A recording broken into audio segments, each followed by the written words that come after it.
Hello again, and welcome to my reaction to Attack on Titan, the final season, part 3, my part 2. So I split the video into two parts. This is called Sinners.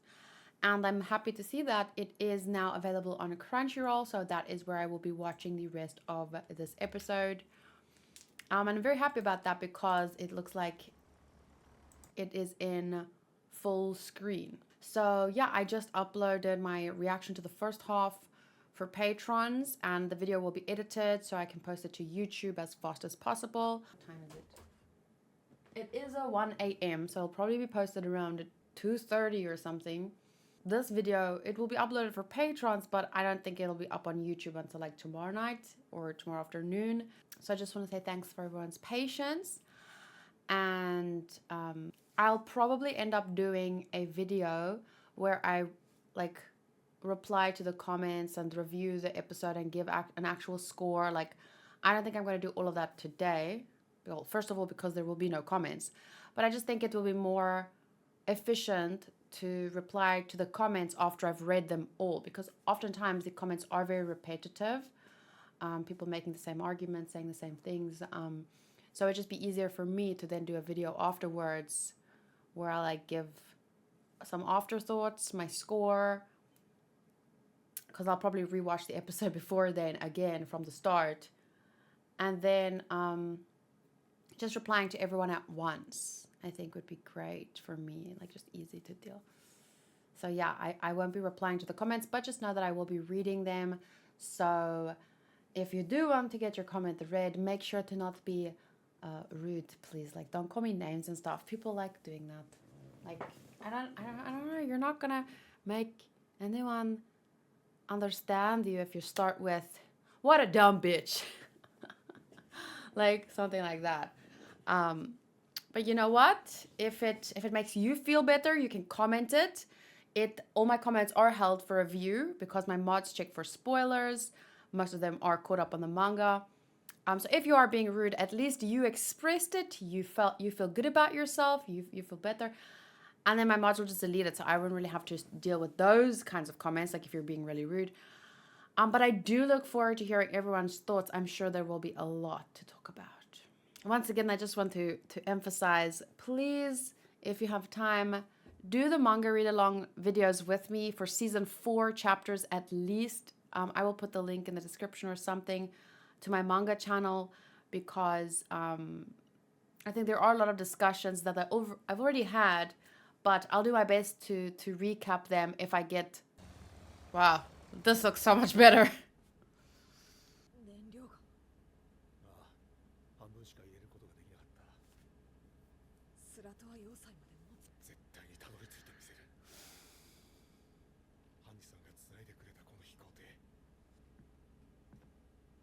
じゃあ作戦を話し合おう。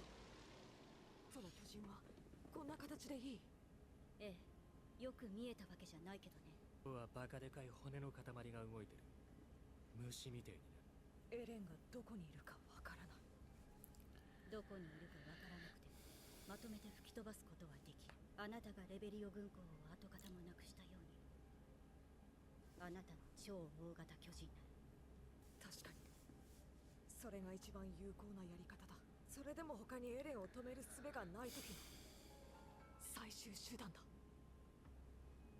エレンはジークを介して始祖の巨人を支配してんだろう。 So killing Zeke. 地ならしは止まるんじゃないのか。そうかもしれません。確証はないがハンジはそう予想した。それもジークの位置がわからないんじゃ。ジークは俺が仕留める。 Shocking. That's... もちろんです。この飛行艇を飛ばすために仲間を大勢殺しました。無意味な殺戮にするわけにはいきません。すべては地ならしを止めるため。サムエルとダツを撃ち殺して知ってる顔をめちゃくちゃに切り刻んだ。世界を救うためだって言い聞かせて。お前もベルトルトも兄も。もうあがなうことのできない罪だ。残りの人類を救った。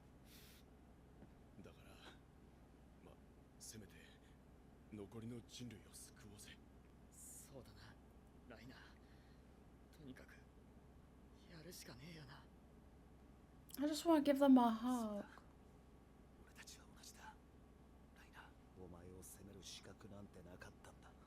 俺は人を救うため人殺しになった。レベリオ襲撃の夜にエレンに同じことを言われた。エレンの考えてることが少しわかる気がする。俺たちに止めてほしいんじゃないのか。So this is the same thought that occurred to me while I was reading the manga. Because as I was reading it, I felt so frustrated and I was like, this makes no sense. So I was led to believe, I'll just recap my theory, that Eren is making himself to be the big bad villain so that his friends can save him and become the new Hellos. And the reason I believe that so strongly was because it was foreshadowed in my mind, that it was potentially foreshadowed by Willie Tybur saying they need a new Hellos, and that whole moment with Eren declaring to the world, like, here I am, I'm Eren Yeager, I'm scary, I'm the villain, like, you know. So the new Hellos, Willie Tybur mentioned, and also back in like season 1 or 2 when Eren talked to Pixis on the wall about this legend or myth where if humanity has a common enemy, they might unite. They could unite and then take over their common enemy together. So I thought it's possible that Eren is making himself the common enemy, and then if his friends save the world and save humanity, well, then they would become a hero to everyone who was left, who saw the rumbling and survived, or heard it, or who can see the devastation that it caused, and then they stopped it. So they're the new heroes, and then they can become the Tyburs and negotiate for everyone that's left on Paradis that wasn't also crushed or killed by the Jaegerists. So that is, to me, a big potential, although I was like 85% sure that's the truth until, and this was, like I said, during my season 4 chapters read along, that's where I kind of started to think like it has to be this. Then I watched the last part where he was saying about being disappointed and stuff, and then I kind of doubted that, so now I'm not as certain as I was, but now Reiner's mentioning it again, so let's see. ずっと疑問に思ってた。全ての巨人とエルディア人に影響を与えることができる。なのに僕らは変わりなく巨人の力を使えるままだ。エレンは意図的に我々を放任してるってこと？まるで僕たちがどうするのかを試すみたいに。地ならしを止められるかもしれないのに。Exactly. あいつだって辛いはずなんだ。耐えられることじゃない。俺だったらもう始祖の力を誰かに任せてしまいたい。終わりにしてほしい。誰かに。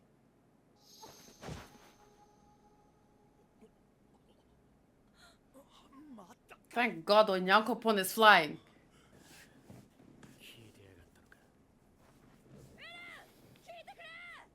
これから何百年先、誰もパラディ島に手を出せない。今なら不可侵条約を結んで終わりにできる。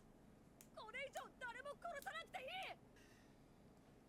僕たちが悪かった。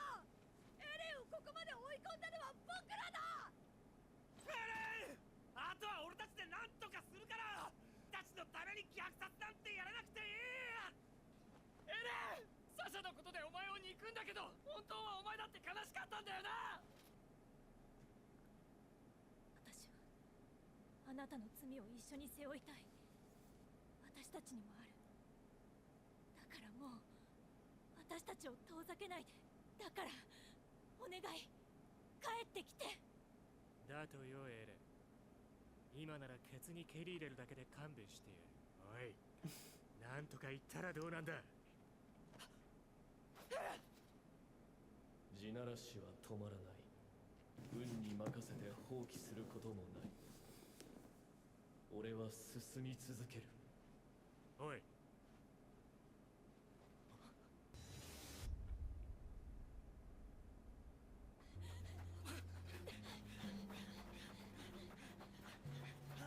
子供じゃねえか。でも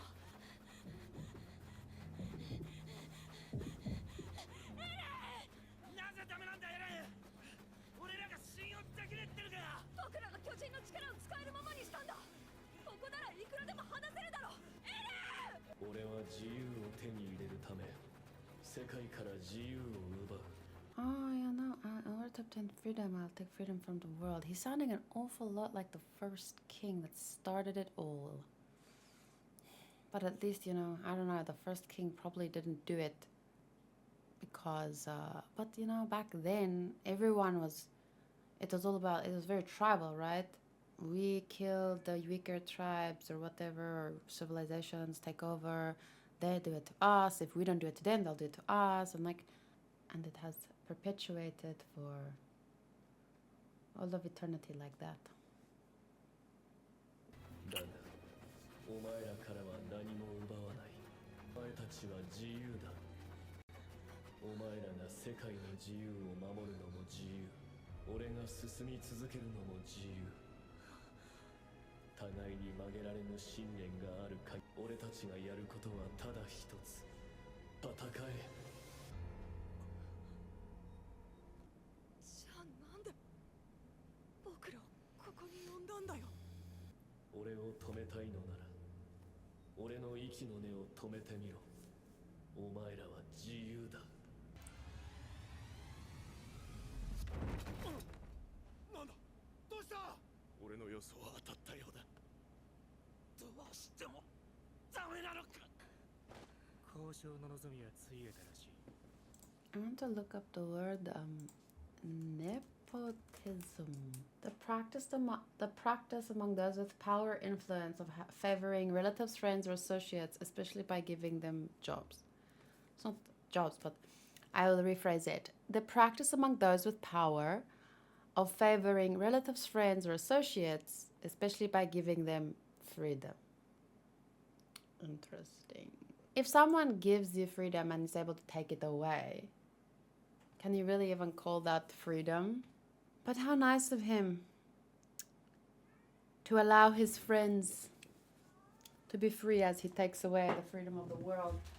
Sorry, when my one cat does that, usually she has a gecko or she's chasing a gecko, and I don't like that. I know it's her instinct and whatnot, but if I can help the gecko, I would like to help the gecko.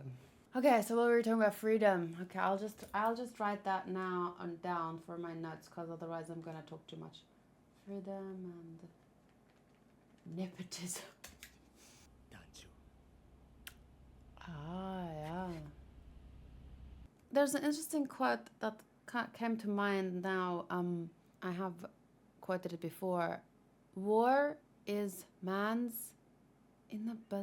a result of man's inability to think.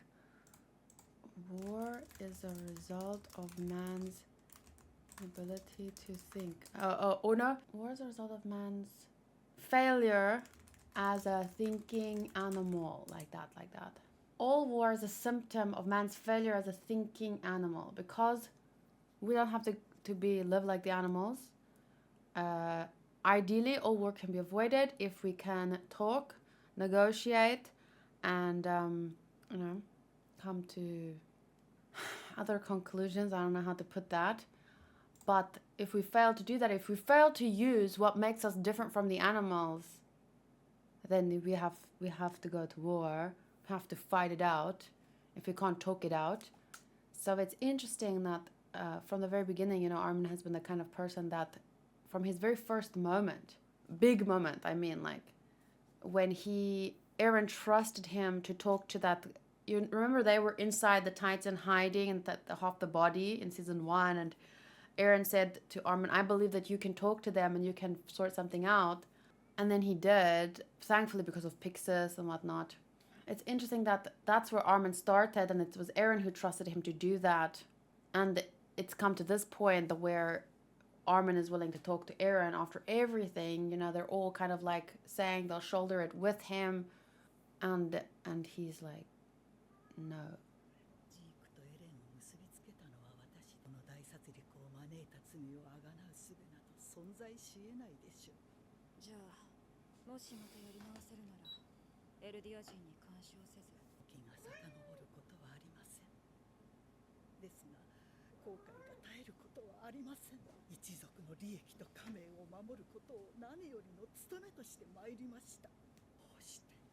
失う前に気づけないものでしょうか。ただ損も得もなく他者を尊ぶ気持ちに。遅い。アニさん、俺夢を見たんです。ジークさんの夢、いや記憶です。確か女型の巨人はその能力が発現するんでしたよね。まあ女型は特に発言しやすいから。やっぱりだ。じゃあもしかしたらなんとかなるかも。いやでもまさか本当うに。るさいガキでもジークの記憶を見たって言った。僕はジークさんの脊髄液で巨人になりました。あの巨人の特徴が発現してるみたいなんです。そう。雲の上を飛んでいた記憶です。それが僕にもできる。そんな感じがするんです。 Wow, that is very interesting. Wait.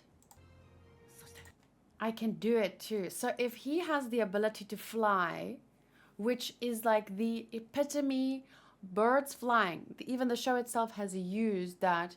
It's. She jumped off and pulled out my earplugs. That is the epitome of freedom, the symbol of freedom, being able to fly like a bird. Even from his introduction, he had that, you know, with the bird and the... So it's interesting to me that his character specifically is the most free, the one that can fly, symbolically. So literally, he can fly, he's saying. And that makes 100% sense to me. That's why I'm just accepting it, because it was set up from his very introduction as a character. And it makes sense that he would be, symbolically, the freest character, because from the very beginning, he has understood more than Gabi. He was the one to teach Gabi. More than Eren, more than the grown-ups surrounding him during the war and whatnot. So that is Falco's role in the story. That makes sense. That's gonna be weird to see.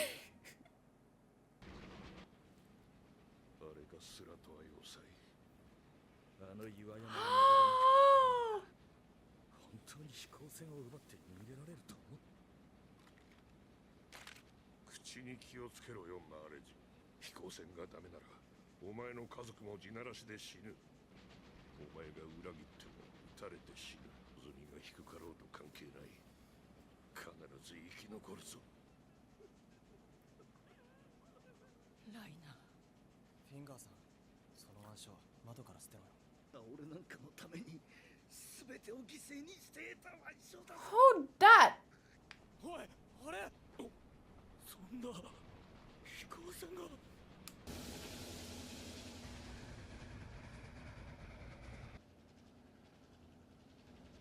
地ならしだ。ついに追いつかれた。ダメだ。一機も残ってない。 But if there's only fuel, then the one they're gonna land there. 巨人道に向かっていくぞ。どういうことだ。爆撃だよ。人類すべての命運をかけるつもりだ。 Oh god. 爆撃だって。俺たち助かるのか。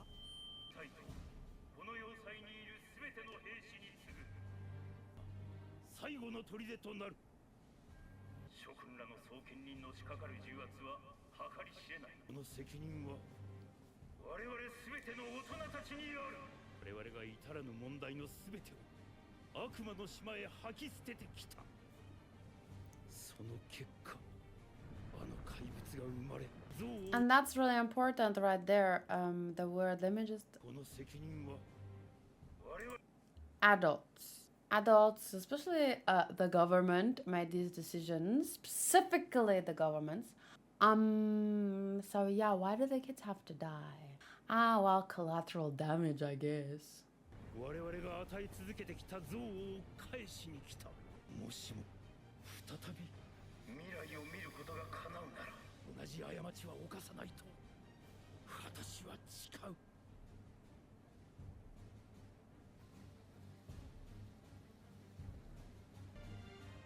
Oh, she's realizing what she did.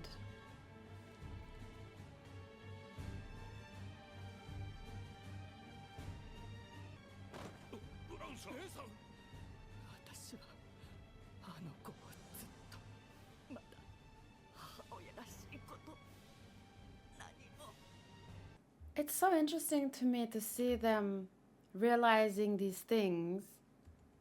This whole time I treated my boy as a tool for revenge. Also, the Azumabito lady even said, why does it have to happen? Why do you have to experience loss in order to realize this?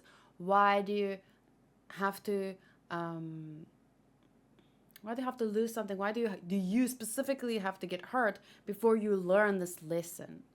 Why do things have to get this bad before we learn this lesson?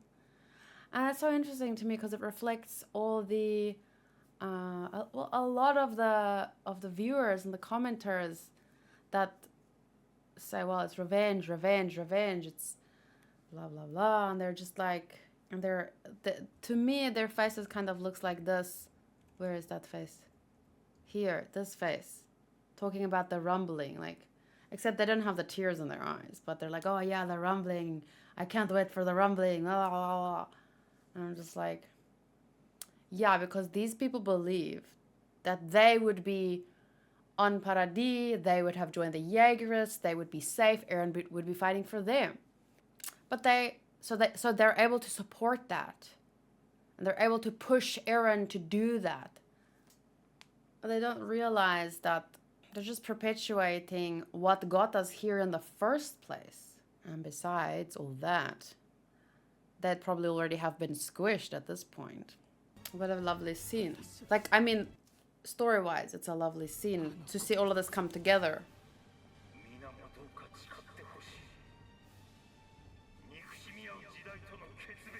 This is the whole purpose of the show, is to teach us adults, let's let go of all the hate and all the revenge and all the, well, you did this to me, well, you did this to me, so that we don't burden our own children with the same problems.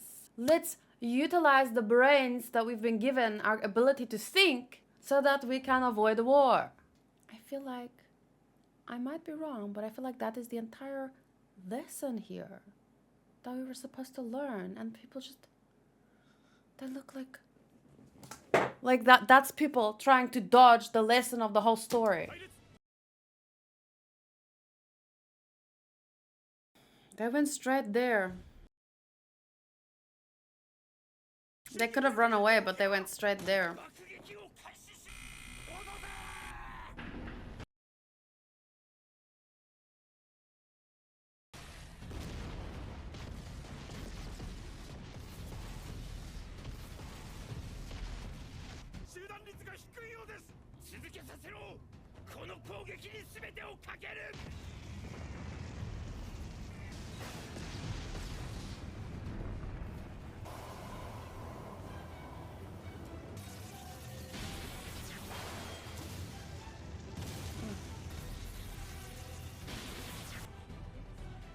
His motherfucking baseball skills until the very end.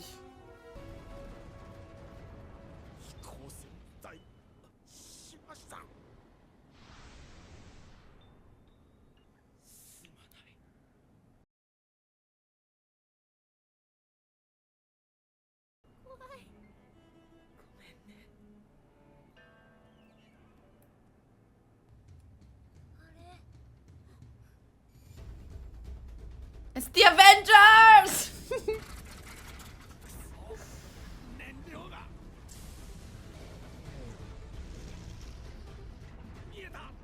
He's gonna die, isn't he? Everyone's gonna die!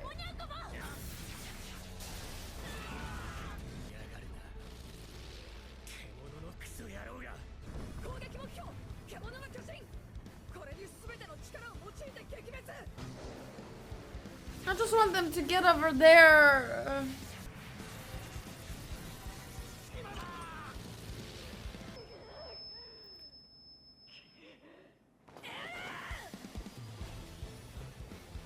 Oh wow, the music makes this so like... How are they gonna survive though? They're not planning to survive.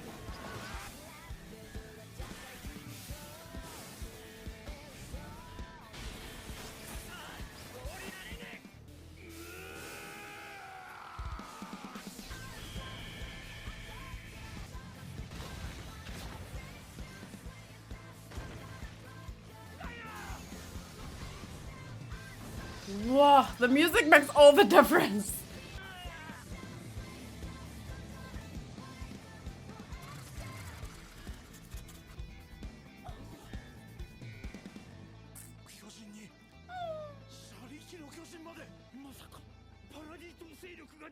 See, that's my theory playing out. No. Whether or not he's doing it intentionally, I don't know. But at this point, I think that's what's gonna happen. Oh my god, with Hanj in the last part, it was like you knew going into it. It was just sad. It was sad to watch. It was sad, and I was sad because she knew it, and everyone knew it, and I was sad, and I just watched, and it was so sad, and I just felt like. But now I feel like, oh my god, with the music and the build up and the people and the lesson and everything coming together. It's so good. Yeah, you have a chance to say sorry. It won't fix anything, but... Yeah, drag him out. Yeah.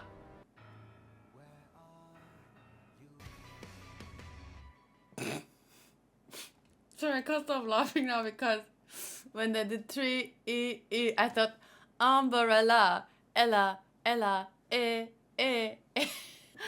I couldn't think about that. And also my emotions are like right up here, kind of like excited because it's hype.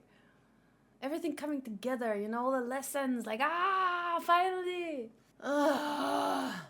I feel exhausted, like, not exhausted, like tired, exhausted, but like exasperated. Is that the right word? Exasperated. No, that's not what I mean. Like, I don't know what's that word? Exhaust. View two vulgar slang words. I don't know. I don't have a word for it. I feel like. I don't know what the word is. I don't know. But wow, that was amazing. I'm so looking forward to what's next. It was definitely worth the wait. But honestly, I wish they did a 3-hour movie to end it, and I would watch it all like. I would have waited another year to get the last 2 or 3 hours. I want it all together. I would have waited. I would have been happy to wait a year, or at least 6 more months at least. No, I think that the story is brilliant. The writing is brilliant. It has been set up everything from the very beginning. The author knew where he wanted to go with the main story, at least. Of course, he changed some things, Sasha, blah, blah, blah. But the main lessons are always there. And I think it was just so beautifully and simply put here, where he said that the adults, you know, like if and the mother in that same moment talking about revenge, using her son as a tool for revenge. If we adults don't get over ourselves and find out a way to sort out our differences and whatnot and not perpetuate the hate and blah, blah, blah, we are just setting up our children for failure. We are just, not just failure, but setting up our children for the end of the world. And that is very, very true in real life as well. And I think that is, to me, at least how I interpreted the whole message of the story. And I have said this in my manga Read Alongs, but for me, the Titans, they're symbolic. You know, in World War II, the show has a lot of symbolism from World War II specifically. But in World War II, people were brainwashed to see each other as, to see another people as monsters. You know, and this is just a literal representation of that level of brainwashing. And because people's minds are interesting things, it's so easy to other each other, to create the illusion that they're the bad guys, they're the monsters. We have no choice but to kill them, even when there's a little child in front of you. No, but there's a monster inside them. And that's where Niccolo's words come in, where he takes from I don't remember which chapter. I read it recently and I tweeted about it. This was me waiting for the episode to come out. Where these children are made to carry the burden of, I've killed a lot of people, so people would praise me. That's the devil in me. So a child taking responsibility like that, it's just not right, because she was brainwashed. She was forced into this by the adults around her. She was forced to carry the burden of their sins, their hate, And then she takes responsibility and says, there's a devil inside me. And Niccolo says, he's inside me too. Niccolo, who's not an Aldean, he's inside me too, and Yukaya, and everyone. There's a devil inside of us all.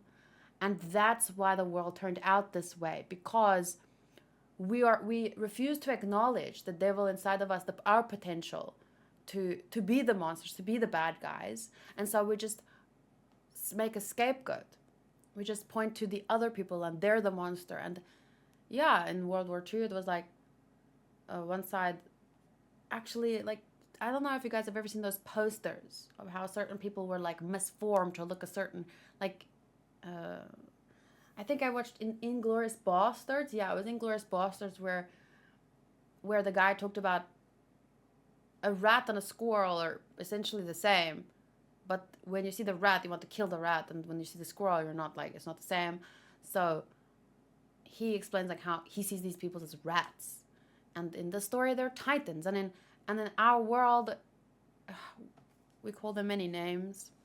And we always think that we're justified because, well, we were hurt. And that's how the cycle keeps being perpetuated, because we keep justifying our horrible actions. Then it goes a little bit on to say, then what should we do? We get out of the forest, and that is a very important theme in the story as well. That is our only chance to stop this cycle, is to first get out of the forest. And even if we can't, we must keep on trying. Keep on trying. And that brings me to a quote from Zoro in One Piece, who says, I would rather die falling forward. Even if we can't get out of the forest, we keep trying to do the right thing, because I'd rather die falling forward, die trying to do the right thing than live perpetuating this utter nonsense. It's not the easy choice, but just because the choice isn't easy doesn't make the other choice right. And I just want to emphasize, if there's anyone that disagrees with me and feels like, Aaron, you stand behind Aaron, and you think that this is the way and the only way and what, that's fine. But then if you take that stance, if you can support him despite his actions, you have no leg to stand on when it comes to anyone else, any other character going up against him. Because at the end of the day, his whole character is about freedom, right? And he was so kind enough to let his friends be free, for them to choose. So if they choose to stand up against him, you have no right, no leg to stand on to say that they're wrong. If you think he's right, well then everyone is right and nothing is wrong, and everyone can just do whatever they have the power to do, because that's freedom, right? Taking other people's freedom is, then you're the freest. You know what? At this point, I've had the hours upon hours upon hours of discussion, and there's just, if there's no common ground for us, I'm not going to fight you, because really it's not worth it. You have no power over me, I have no power over you, so let's just let sleeping dogs lie, or whatever. I still have a very good feeling about how the story is going to end, because of how much the Jaegerists hate it. I'm not going to lie. They are like foaming at the mouth trying to spoil me, and inadvertently they spoiled some of my mods who might not have been caught up on the manga, but thankfully I've been safe. But I've had the conversations with some of them pretending that they're not manga readers. Oh my god. Pretending that they're not manga readers, and then they're trying to I'm just asking questions that are just trying to lead me in a certain way of thinking. So yeah, I'm pretty exhausted talking to them, but they're literally foaming at the mouth to see me, I don't even know, change my opinion, or like, but just the way that they're going off, angry at the show, talking about how shit the ending is. I even saw some people were scoring this episode a 1 out of 10. Oh, which reminds me, just to counterbalance that, I'm going to give it a 10. So those kind of people, like, if they wouldn't hate it as much as they do, if it ended in a way that they were satisfied with. So if Jaegerists aren't satisfied with the ending, my most likely conclusion is that I will be. if they hate it so vehemently. How do I do this? Where's the most recent episode? There we go. 10 out of 10. It was great, and I'm expecting some major pushback. So I'm just gonna give myself time to rewatch the episode in full on Crunchyroll in the widescreen quality. And then I'm gonna go through the comments I think that's gonna take me a few days. I'm gonna have my discussions with some people on the Discord. Probably like I'll prefer to do one-on-one with a few people. So yeah, then I'll do a separate review video, an after review, and responding to the most common comments. But really, to me, it was a 10 out of 10. But at this point, I'm just so invested. It might be a biased 10, but I can't see it any other way after, spending 57 hours recently reading the manga. And then on top of that, I don't remember how many hours watching season 1 and 2 again, talking about that. So it's just, to me, it's been playing out perfectly. And the emotions are just, it's a great ending so far. And I don't know if there's 1 hour left or 1.5 hours or whatever. They could split it up into 4 episodes. No, I'm joking. But it's worth the wait because it's just this good. And I'll see you guys then soon for that after view video. So please comment your thoughts, whether you agree, whether you disagree. But if you feel like, if you're watching this, you're probably not all in your field and you're not the kind of person that needs to hear this. But if you're finding yourself typing in all caps, you can step away. That's the thing. That's something that I lacked in season 4 part 1, like the very first part. I definitely wasn't prepared for the level of hate that I got from Jaegers and stuff. I mean, season 2, I saw a little bit of that kind of ways of thinking, and then not so much. I don't remember season 3, but then season 4 hit, and people were like I said, foaming at the mouth to like get anyone who doesn't agree with them or doesn't see things the way they do. So I was unprepared, and then every time, it was giving me a lot of anxiety. Thousands of comments, or up to 2,000 comments a week, and then private conversations, or I don't know which way to go. So to me, I felt like when I watched the episode and I was thinking of all these thousands of comments and I see what everyone was doing, I snapped. I was so angry, and I really remember being like letting it loose in season 4. I feel like I did a little bit better in season 4 part 2, where I tried to take a step back and kind of, instead of getting angry at them, just troll them, because really, what else can you do with these people? They're crazy. Because they're online, so they're anonymous, so they can say, I hope you die by being raped, and then they don't have to carry the consequences of saying that to my face. So they can say stuff like that, and after that, at this point, after reading the manga from chapter 1 to 127, now I'm just like kind of at peace. Sadly, I feel a little bit numbed to the characters on a personal level, where I used to be really connected to them. Now, to me, it's more to me about the story and how wonderfully it's played out and how well the characters are written. It's more a work of art for me, instead of like I used to be more invested on a emotional level, whereas I think like that's not as much now. But we'll see how it plays out. And I mean, in this episode just now, the music and the build up, it really got to me, and how the lessons came together. So I felt like I was I'm so excited for whatever's to come. But okay, thank you guys for watching and listening, and I'll see you guys in the after view video.